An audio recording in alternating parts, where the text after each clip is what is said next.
So I find the story about Hines Ward quite remarkable.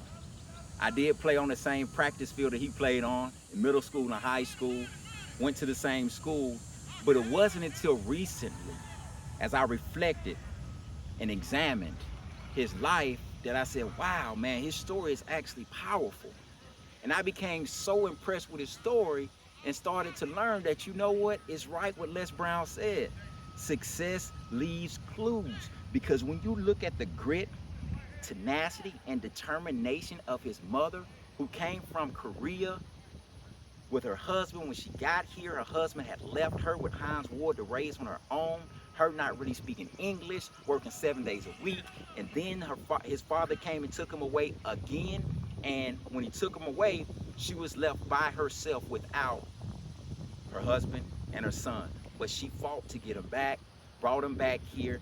He told the story about being ashamed of her until one day he saw a tear come out of her eye, and he stopped that day and he became proud and appreciative. And all of that pain and embarrassment that he said he used to have when he would be around African Americans or black, and they said, well, you're not quite black because you mix with Korean, and vice versa. When he's around Koreans, he didn't quite fit in because, well, he's not quite Korean, he's also black. He talked about that level of embarrassment, but it went away that day when he saw his mother cry. And he turned his pain into purpose, and on the football field, he was that guy. He said he took as much pride in blocking as he did catching the ball. And you could see that when he got to UGA, playing 3 positions in the span of, I think, 7 weeks: quarterback, running back, wide receiver. But it was his grit and tenacity. His grit and tenacity, talking about just doing the simple things great. You don't have to be flashy, just do the simple things great. Practicing and practicing and practicing. And that grit, determination, and tenacity, those are lessons that he learned from his mother.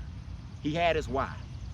And because he had his why, he could practice, he could be determined, and he could sufficiently prepare for the game. Joshua would teach us 21 days, 21 rapid ways to win. Today we're talking about preparation. I had no idea when I got here that they were gonna ask me to come speak to the football team. But guess what, y'all? I was prepared. I knew I was walking around a football field. I knew I was at my old high school. I was aware of that fact, and I knew at any moment they may ask me to say something, and I was prepared. So you can be prepared too. I challenge you. Preparation, that's the word of the day. 21 days, 21 rapid ways to win.